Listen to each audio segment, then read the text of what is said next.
June 18, 1944. Loft 347 hours. Saipan, Mariana Islands. The acrid smoke of cordite and burning vegetation hung thick in the pre-dawn darkness as Lance Corporal Hiroshi Yamamoto pressed his body against the jagged coral outcropping, his Arisaka Type 99 rifle clutched against his chest. The metallic taste of fear mixed with the salt spray from the reef below as he listened to the advancing footsteps of American Marines crushing through the jungle undergrowth less than 50 meters away. Yamamoto's hands trembled, not from cowardice but from anticipation. For 2 years he had trained for this moment, the sacred art of Jakusai, the glorious death that would honor his ancestors and the emperor. His bayonet, polished to a mirror shine just hours earlier, caught the faint starlight filtering through the coconut palms. Every fiber of his being had been conditioned for what was to come, the furious charge, steel meeting steel, the intimate dance of blade against blade that separated the warrior from the coward. "America Jin wa koko ni kuru," whispered Sergeant Kenji Tanaka from behind a fallen breadfruit tree, his voice barely audible above the distant rumble of naval gunfire. "The Americans are coming here." Tanaka's weathered face, scarred from the fighting on Guadalcanal, showed the grim satisfaction of a veteran who had witnessed American cowardice firsthand. "They will run when they see our spirit, just as they did on the canal." Yamamoto nodded, remembering the stories from the veterans, how the soft Americans would flee rather than face the cold steel of Japanese bayonets. His training sergeant had told him repeatedly, "The Americans have machines, but we have Yamato Damashi, the Japanese spirit." When ammunition ran low, when the situation became desperate, that was when the true test came. That was when the Americans would show their weakness, their unwillingness to die for their cause. The jungle erupted in a storm of gunfire as the Marines began their assault. Muzzle flashes strobed through the vegetation like deadly fireflies, and the distinctive crack of M1 Garand rifles mixed with the chatter of Browning automatic rifles. Yamato squeezed off 3 careful shots, watching one Marine stumble and fall before disappearing behind a massive coral boulder. The firefight intensified, and Yamato felt the familiar weight of his ammunition pouches growing lighter with each shot. His Arisaka held only 5 rounds per clip, and he had started the engagement with just 40 rounds total, standard issue for the increasingly supply-starved Japanese forces. Around him he could hear his comrades calling out their ammunition status. "Nana Hatsunokori, 7 rounds remaining. Go Hatsu, 5 rounds. This was the moment he had trained for. When the ammunition ran out, when the Marines realized they faced men willing to die for their beliefs, the close-quarters battle would begin. Yamamoto could almost feel the satisfaction of driving his bayonet into American flesh, proving the superiority of Japanese fighting spirit over American materialism. Through the smoke and chaos, he caught sight of a Marine barely 20 meters away, a tall, lanky soldier with sergeant's stripes who was methodically firing his Garand at Japanese positions. The Marine's rifle made the distinctive ping of an empty en-bloc clip being ejected, the sound that every Japanese soldier had been trained to recognize as the moment of opportunity. Yamamoto gripped his rifle tighter, preparing for the bayonet charge that would surely come.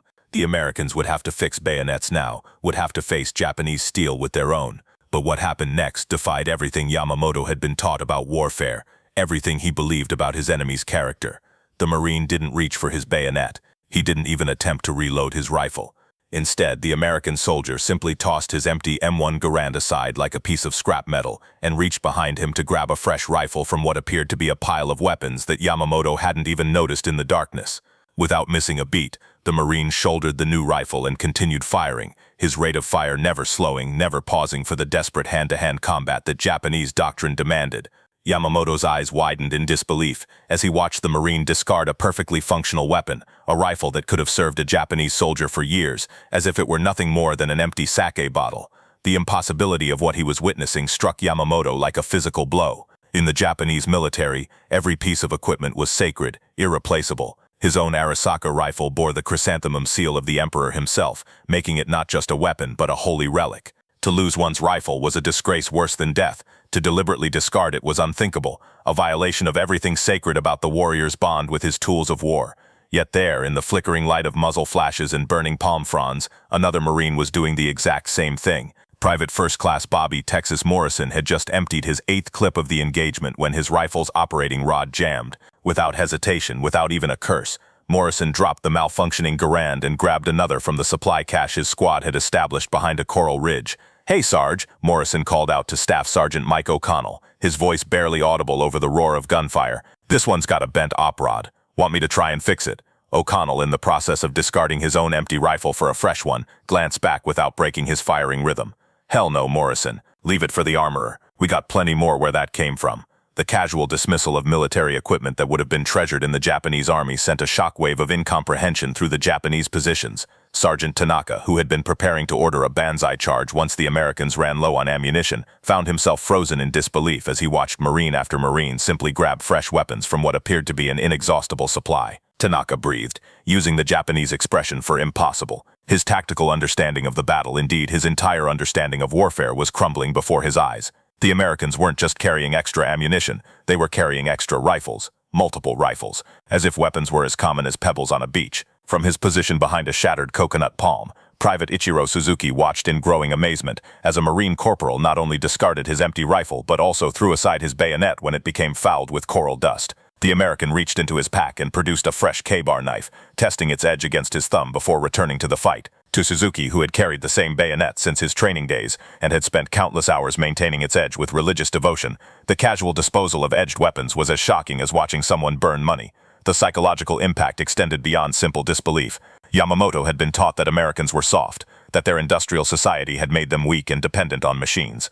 But this wasn't weakness, this was strength of a kind he had never imagined. The Americans weren't just well-equipped, they were so abundantly equipped that individual weapons had become disposable, replaceable at will. Through the chaos of battle, Yamamoto caught glimpses of the American supply system in action. Behind the fighting positions he could see Marines moving with purpose, carrying wooden crates marked with stenciled letters he couldn't read. The crates seemed to contain everything: rifles, ammunition, medical supplies, even what appeared to be hot food in metal containers.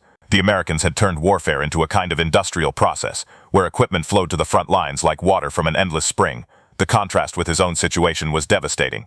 Yamamoto had exactly 18 rounds remaining for his rifle, and when those were gone there would be no more. His unit's ammunition resupply had been promised for 3 days ago, but the American naval blockade had made it impossible. Some of his comrades were down to 5 rounds or fewer. The Japanese had planned for this moment, the moment when spiritual strength would overcome material disadvantage, but they had never planned for an enemy with unlimited material advantage. As if to emphasize the point, a Marine automatic rifleman named Corporal Danny Brooklyn Kowalski emptied his entire 20-round magazine in a sustained burst, then calmly reached for one of 6 spare magazines clipped to his cartridge belt. To the Japanese soldiers watching from their positions, the sight was surreal. Kowalski was carrying more ammunition for his single weapon than some Japanese squads possessed in total. "They waste bullets like rain," whispered Private Suzuki to his squad mate, his voice filled with a mixture of awe and despair. "How can they have so much?" The question hung in the sulphurous air like an accusation against everything the Japanese military had told them about their enemy. They had been assured that America was a nation of shopkeepers and farmers, reluctant warriors who would collapse under pressure. But the evidence before their eyes told a different story. America was a nation so wealthy, so industrially powerful, that it could afford to throw away weapons that the Japanese Empire could barely manufacture in sufficient quantities. Sergeant Tanaka made a desperate decision.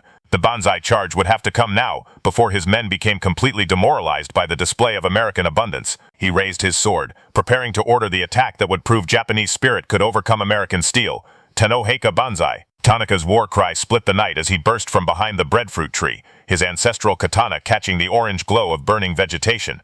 The blade had been in his family for 3 generations, carried by his grandfather in the Russo-Japanese War, by his father in the conquest of Manchuria, and now by him in this sacred struggle for the Emperor's divine will. Behind him, 23 Japanese soldiers erupted from their concealed positions, like spirits materialized from the jungle itself. Yamamoto felt the familiar surge of bushido coursing through his veins as he fixed his bayonet and joined the charge. This was the moment his entire life had prepared him for, the ultimate test of Yamato Damashi against the soulless machinery of the West. Every step of his sprint through the coral-strewn undergrowth was choreographed by years of training that had begun before dawn each morning at the Sasebo Naval Base. "Rei," the drill instructor would shout, "bow to the Emperor's portrait. Mokuto, draw your wooden sword." Hour after hour, Yamamoto and his fellow conscripts had practiced the 17 traditional kata of bayonet fighting, each movement designed to channel the spirit of the ancient samurai into modern combat. The philosophy behind the charge was as deeply ingrained as the movements themselves. Colonel Tadamichi Kuribayashi himself had visited their regiment on Saipan just weeks before the American invasion,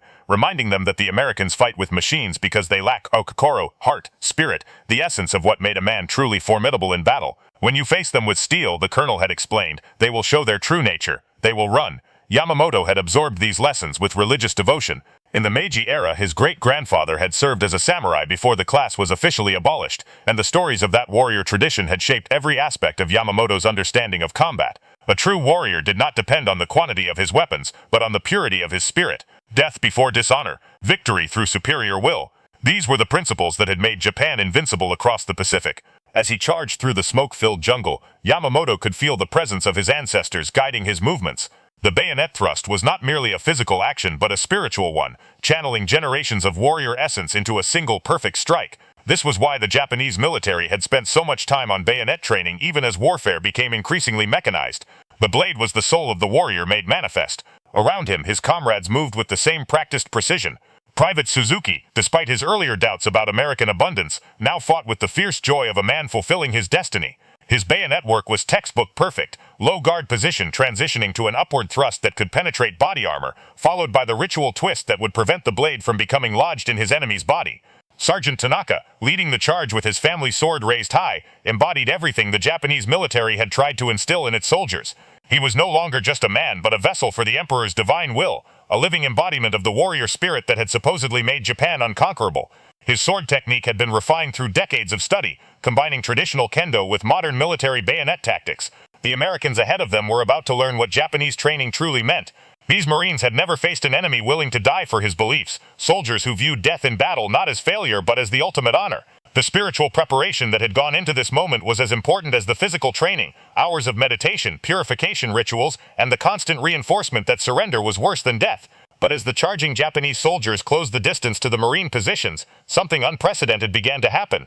Instead of the panic and retreat that Japanese doctrine predicted, the Americans maintained their positions with what appeared to be casual professionalism. Staff Sergeant O'Connell calmly adjusted his M1 Garand's rear sight and began picking off the charging soldiers with methodical precision. "Here they come, boys," O'Connell called out to his squad, his voice carrying none of the fear or desperation that Japanese training had taught them to expect. "Remember your training, aim fire, make every shot count." But even more shocking than the Americans' calm demeanor was what happened next. As Yamamoto closed to within 30 meters of the Marine positions, he watched in disbelief as several Marines who had exhausted their ammunition simply discarded their rifles again and grabbed fresh weapons from the seemingly endless supply cache. There was no panic, no desperate fumbling for bayonets, no preparation for the hand-to-hand combat that should have been inevitable. Instead, Private Morrison reached behind him and produced what appeared to be a completely different type of weapon, a submachine gun that Yamamoto had never seen before. The American began spraying automatic fire that cut down two of Yamamoto's squad mates before they could close to bayonet range.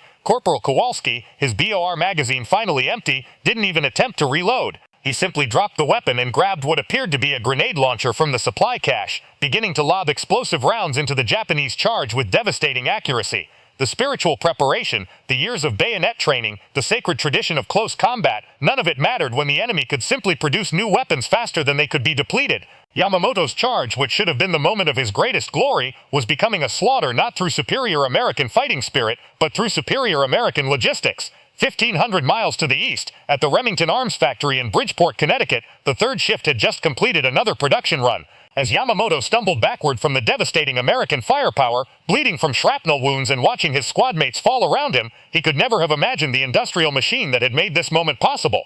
At that very instant, workers like Mary Catherine O'Brien were stamping out M1 Garand receivers on assembly lines that operated 24 hours a day, 7 days a week. The rifle that Private Morrison had so casually discarded had been one of 5,500 produced that week alone, more firearms than the entire Japanese garrison on Saipan possessed. Back on the coral-strewn battlefield, the reality of American industrial capacity was becoming devastatingly clear. Behind the fighting positions, Corporal James Chicago Kowalski, Danny's older brother, was methodically distributing fresh weapons and ammunition from supply caches that seemed to multiply even as they were consumed. Chicago had landed on Saipan's beaches 3 days earlier with the second wave, and his primary job wasn't fighting but logistics, ensuring that American Marines never ran out of anything they needed to kill Japanese soldiers. "Fresh clips here," Chicago called out, tossing boxes of ammunition to the firing line with the casual efficiency of a grocery store clerk restocking shelves.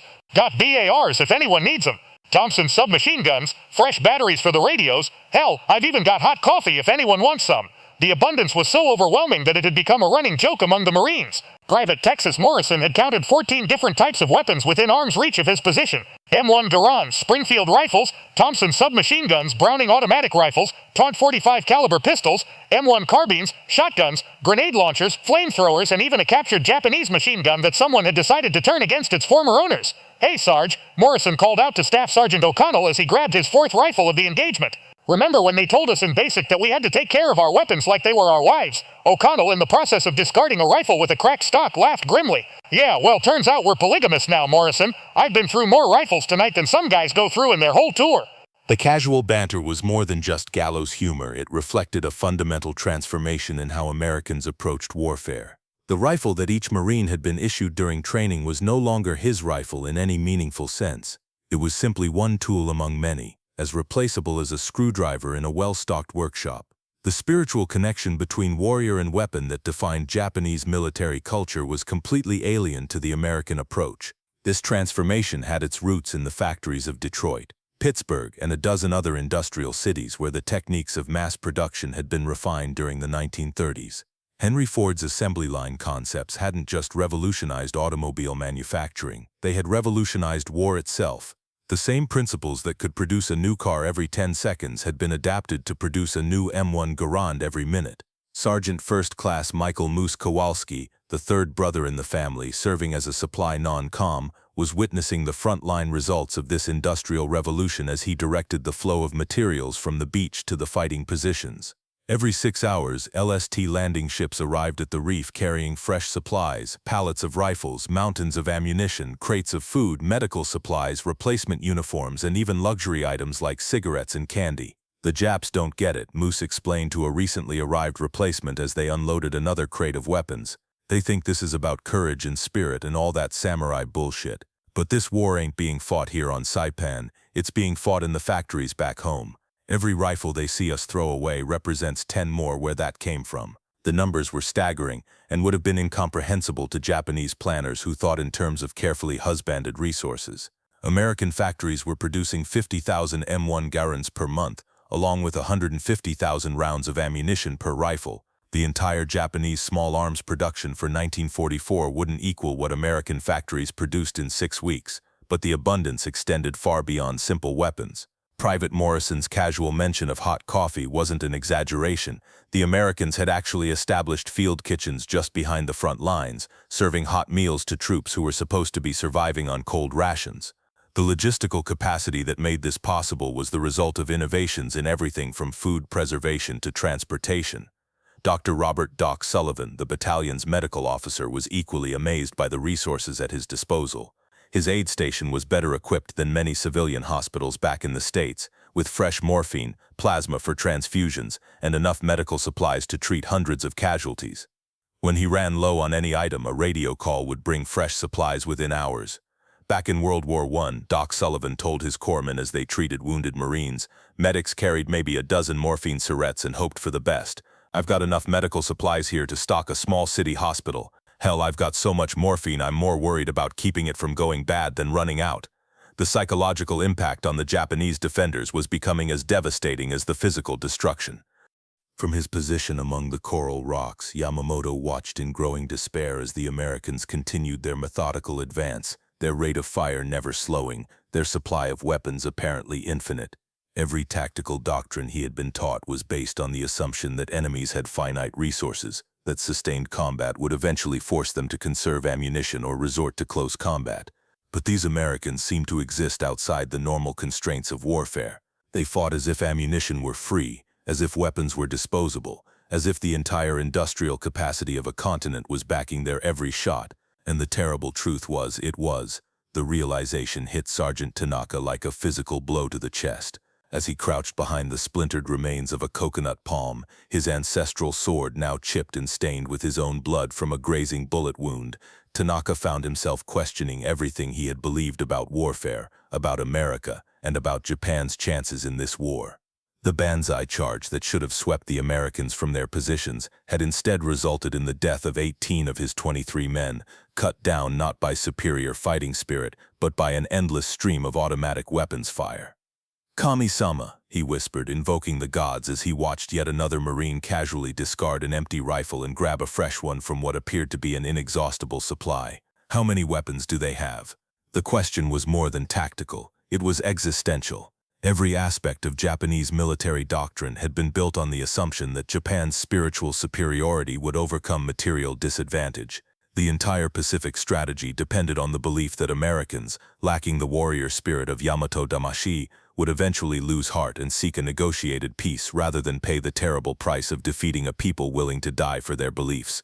But if the Americans possessed not just superior numbers but effectively unlimited equipment, then the fundamental calculation that had led Japan into this war was catastrophically wrong. Private Yamamoto, the sole survivor of his original squad, pressed himself deeper into the coral crevice that had saved his life as he tried to process what he had witnessed. The Marine positions, which should have been weakened by hours of combat, seemed to be growing stronger. Fresh troops were arriving from the beach, carrying not just replacement ammunition but entirely new weapon systems he had never seen before.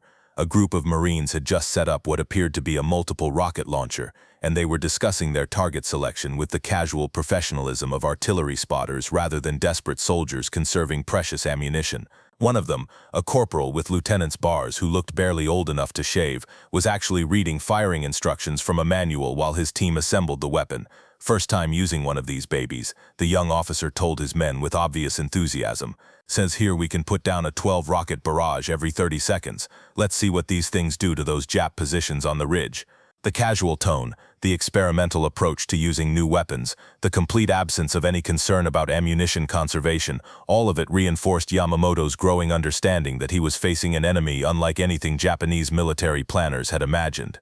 These weren't desperate soldiers fighting with limited resources, they were technicians testing equipment in a live-fire environment.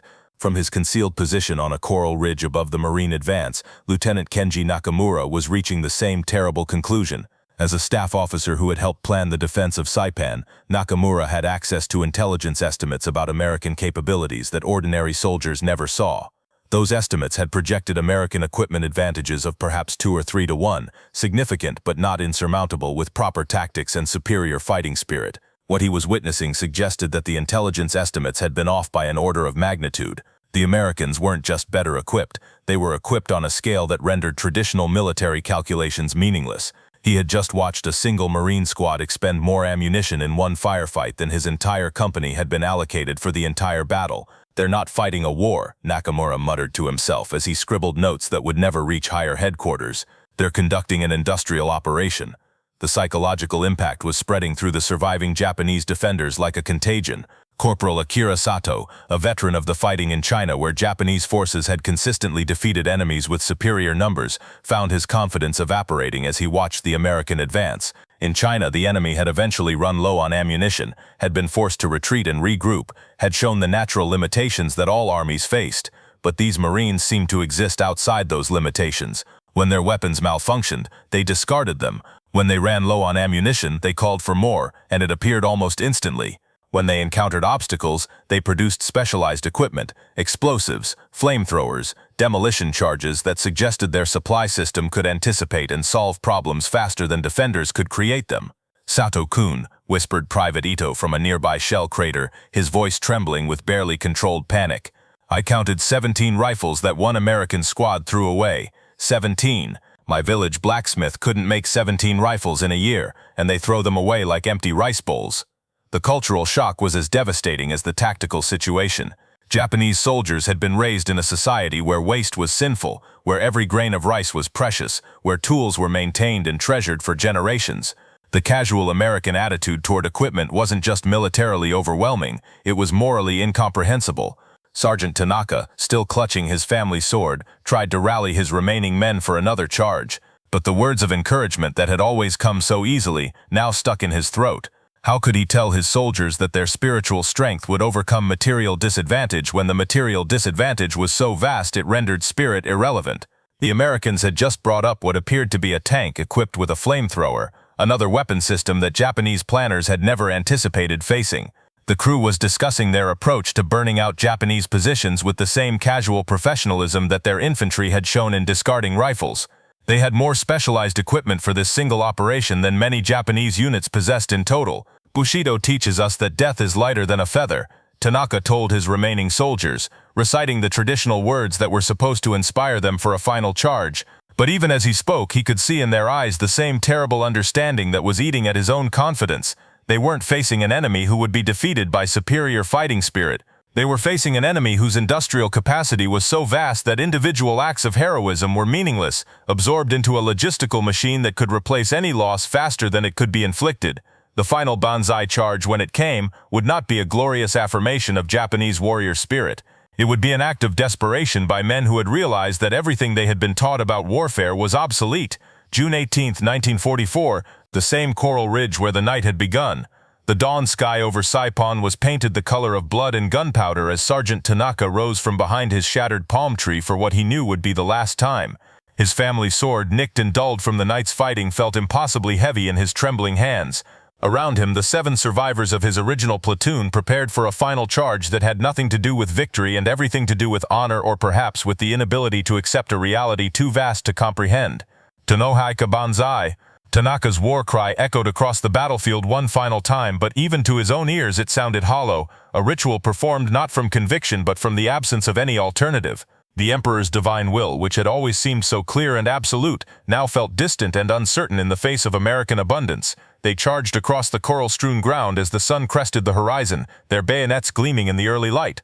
But the response from the Marine positions was not the desperate hand-to-hand combat they had trained for their entire military lives.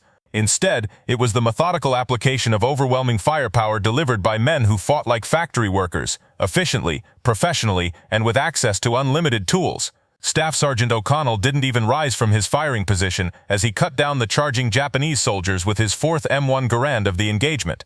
To his right, Private Morrison was testing a new type of shotgun he had found in the latest supply drop, curious to see how it performed against moving targets.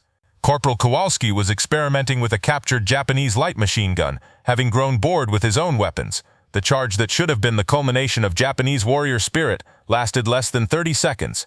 When it was over, Sergeant Tanaka lay dying among the coral rocks, his ancestral sword buried beneath his body, while American Marines continued their methodical advance with weapons they would discard and replace as casually as changing clothes.